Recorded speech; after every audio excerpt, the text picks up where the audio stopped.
Hey everyone, so today I'm going to talk about the difference between a primary source and a secondary source. It's important to be able to distinguish between these types of sources for research, especially if you are in a humanities field like history or anthropology. It can make or break you if you don't know the difference between these two types of sources. So to begin, primary source is a source that is original or contemporary to the time in which you are studying. So, for example, a diary might be considered, or is considered a primary source, excuse me. So the diary of Anne Frank is a primary source about her experiences while in hiding during the rule of the Nazi regime. Artifacts can also be primary sources, so pottery gives information about how people lived and the tools they were using during particular times in history.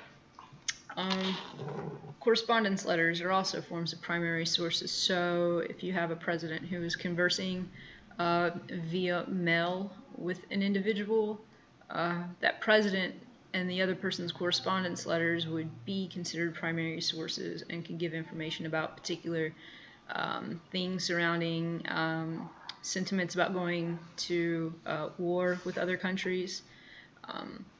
Photographs also are another example of primary sources.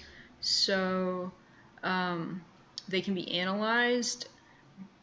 So for instance, the photograph of Lincoln during the Civil War is a primary source. It gives insight into people's clothing during that time. If you want to look at Lincoln's height, it gives you information about his height, comparatively speaking to other men. Things as simple as that. Whereas a secondary source is a source that interprets or analyzes primary sources. And a lot of scholarly articles tend to be secondary sources with respect to the humanities and the social sciences.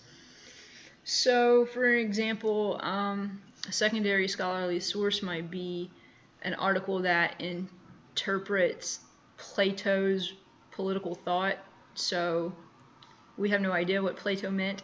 He wrote 2,000 years ago, but I have an idea of what I think he was talking about when he was saying certain things. So if I publish based on my thoughts, it's an interpretive analysis of Plato's original works. And his work would be considered the primary source in that instance, while my work would be published as a secondary source because it analyzes. So I hope that helps clarify the difference between a primary and a secondary source for you guys. Have a good one.